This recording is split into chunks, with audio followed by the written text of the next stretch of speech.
If you were told a single janitor could bring a billionaire's feared wife to her knees in front of an entire mansion staff, would you believe it? What you're about to hear will shock you, inspire you, and remind you that true power has nothing to do with wealth. Before we begin, make sure to like this video and subscribe to the channel, because this story from True Kindness Tales is one you will never forget. The mansion of Victor Hayes, one of the richest men in the country, stood like a fortress of marble, glass, and luxury, but despite its beauty, the place felt colder than winter. And the reason was simple. Evelyn Hayes, Victor's wife, a woman admired for her elegance by the public but feared by every staff member who worked under her roof. Her presence alone could silence a room. Her footsteps made employees straighten with dread. Her voice, sharp, precise, and demanding, was known to make chefs drop utensils and maids tremble. People said she never smiled, never apologized, never softened. She ruled the mansion like a queen who enjoyed watching her subjects bend. Until the day a new janitor arrived. His name was Samuel Reed, a quiet, humble man in his early 40s, recently hired after losing his previous job due to layoffs.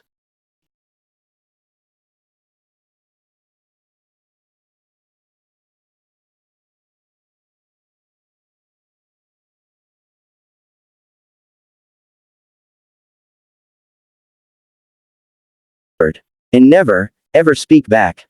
But Samuel wasn't someone who rehearsed fear. He had lived a life of struggle, raising his teenage daughter alone, fixing broken things, cleaning up after others, managing hardships that would crumble most people.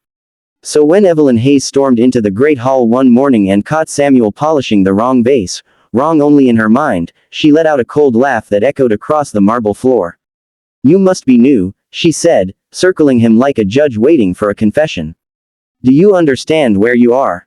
Do you understand that mistakes are not tolerated in this house?" The staff watched from doorways with wide, terrified eyes. Samuel wiped the cloth across the crystal vase calmly, then looked up at her. "I understand that I'm doing my best," he replied in a steady voice. The entire hall froze. Evelyn blinked, stunned that anyone would dare respond so neutrally. The chef nearly dropped a tray. The housekeeper covered her mouth. No one had ever spoken to Evelyn Hayes like that, not without shaking. She stepped closer, her face tightening. "Your best isn't enough," she said sharply. "In this house, perfection is expected." Samuel met her gaze without flinching. "Then perhaps the expectations are imperfect," he said softly. And with that, the feared billionaire's wife, who had reduced grown men to tears, found herself speechless. Not because of disrespect, but because Samuel's words struck something she hadn't felt in years: truth.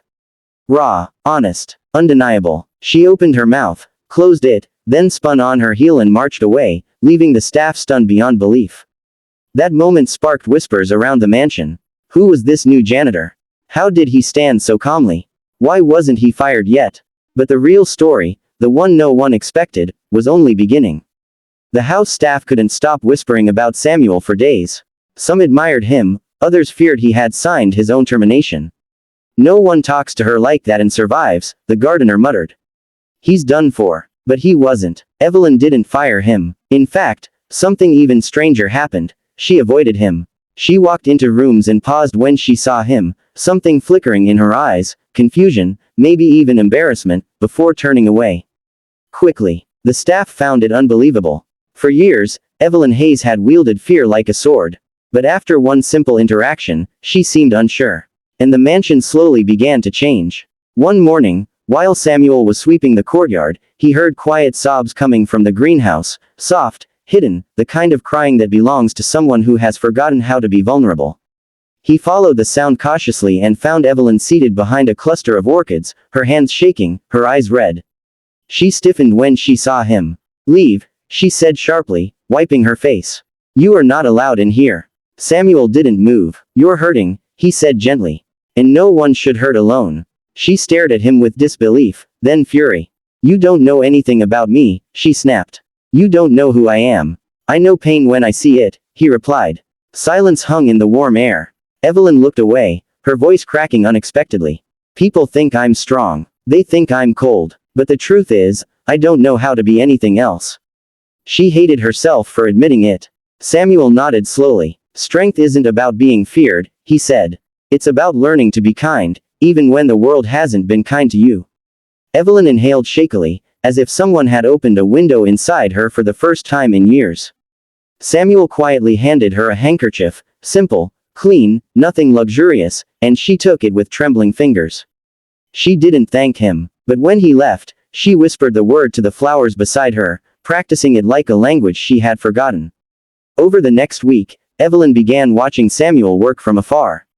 She observed his patience, his steadiness, the way he spoke respectfully to every worker, not with fear, but with dignity. For the first time, she realized how cruel she had been to the staff who served her home.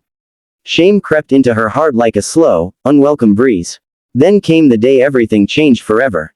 During a formal dinner party, Evelyn entered the grand dining room wearing her signature ice-cold expression. Staff lined up along the walls, stiff and silent. A guest accidentally knocked a glass centerpiece to the floor, shattering it. The head maid, terrified, rushed forward to apologize. Evelyn inhaled sharply, and the staff braced themselves. But instead of yelling, she said something no one expected. "It's just glass," she murmured. The room went dead silent. People stared at her as if a ghost had spoken. She looked across the room and locked eyes with Samuel, who was adjusting a tray near the doorway, offering her a calm nod. Something inside her softened. Something inside her shifted. And that moment broke the fear that had ruled the mansion for years. The transformation didn't happen overnight, but one by one, the walls around Evelyn Hayes began to crumble. She apologized to the chef, a man she had once scolded for over-salting a soup. She thanked the gardeners for their tireless work. She began offering days off, raises, small acts of fairness and compassion that the staff had never dreamed of. And slowly, they began to see her not as a tyrant, but as a person trying desperately to learn what she should have known long ago. Victor Hayes, her husband, noticed too. One evening, he found Evelyn standing at the balcony, watching the sunset with quiet eyes. "You seem different," he said gently. She exhaled. "I met someone who reminded me what humanity looks like." Victor smiled. "Samuel." She nodded. "He made me look ridiculous," she admitted with a soft laugh. "And I needed it." The next morning, Evelyn invited Samuel to the small tea garden, a place no staff member had ever been welcomed before. She sat nervously, hands folded, unsure how to begin. "I want to say thank you," she finally whispered. "For seeing me when no one else dared to. For speaking truth when everyone else only offered fear." Samuel smiled kindly. "Sometimes all a person needs is honesty spoken with compassion." She met his eyes. "Will you help me become the kind of person people don't have to fear?" He nodded without hesitation. And that was the moment Evelyn Hayes' life changed forever. Months later, the mansion was unrecognizable, not in appearance, but in spirit. Staff walked freely, proudly, joyfully. Laughter echoed through hallways that had once been silent. Evelyn hosted appreciation dinners. She shared stories, listened to others, opened herself up. She became a woman admired not for her elegance, but for her heart. And Samuel, the janitor who arrived with nothing but humility and quiet strength, became not only her mentor in kindness, but the soul who restored humanity to an entire home. If this story touched your heart, don't forget to like this video and subscribe to the channel for more true kindness tales that remind us of the power one person can have on the world around them.